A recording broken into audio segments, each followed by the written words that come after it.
Friends, வாங்க இன்னைக்கு டிஃப்ரெண்ட்டாக ஒரு தோசை ஊற்றலாம். எப்போவுமே வெள்ளையாகவே தோசை ஊற்றி சாப்பிட்றேங்க. இங்கே பாருங்கள், நான் ஒரு தக்காளி எடுத்திருக்கேன் கட் பண்ணி. அதில் ஒரு 2 காஞ்ச மிளகா போட்டு அரைக்க போகிறேன். இப்போ நான் பாருங்கள், நல்லா பேஸ்ட் மாதிரி அரைச்சிட்டேன்.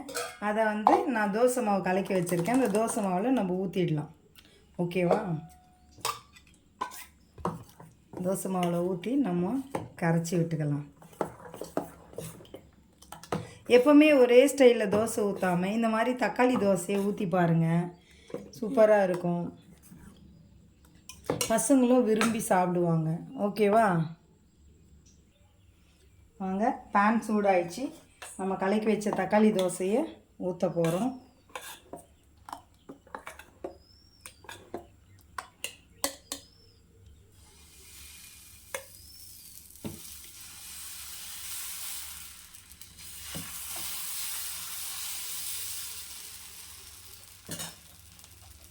இப்போ என்ன பண்ணலாம் அப்படின்னு சொன்னால், இந்த முட்டையை அழகாக அது மேலே ஊற்றிக்கலாம்.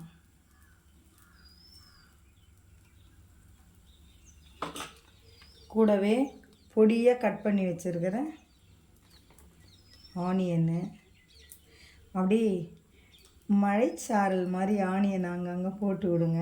நிறையவே போட்டுக்கோங்க. ஒரே ஒரு தோசை தான் நான் சாப்பிட போகிறேன். ஸோ ஆனியனை எனக்கு ரொம்ப பிடிக்கும். அதனால் நான் நிறைய ஆனியன் போட்டுக்கிறேன்.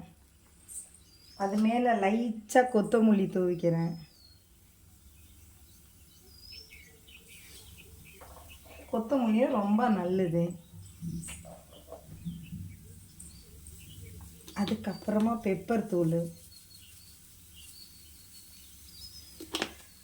வேணும்னா லைட்டாக ஒரு உப்பு போட்டுக்கலாங்க, சும்மா லேசாக.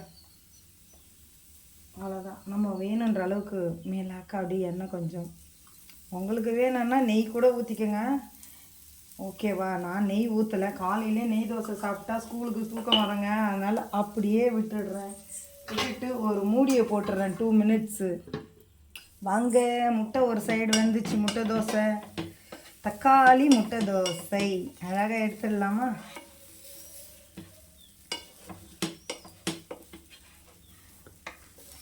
பாருங்கள், என் பொண்ணு சிரிக்கிறான். தோசை வேறு மெலிசாக ஊற்றிட்டேன்னா அதனால் சரியாகவே வரலன்னு சிரிக்கேன். நோ ப்ராப்ளம், சாப்பிட தானே போகிறேன். எப்படி இருந்தாலும் அழகாக பிரித்து போட்டுக்கோங்க.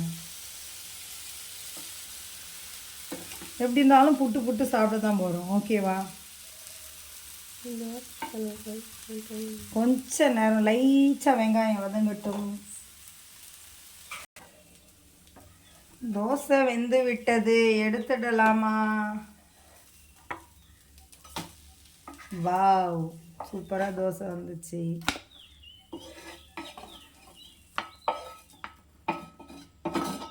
காலையிலேயே ஒரு எக் தோசை, நல்ல ஆனியன் எக் தோசை ஒன்று போட்டாச்சு. நீங்கள் எல்லாரும் என்ன நினைக்கிறீங்கன்னு எனக்கு தெரியும்.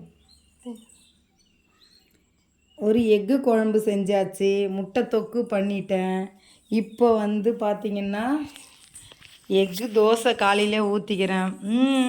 காலங்காத்தால் முட்டையிலே சூப்பராக சாப்பிட போகிற தமிழன் தானே நினைக்கிறீங்க?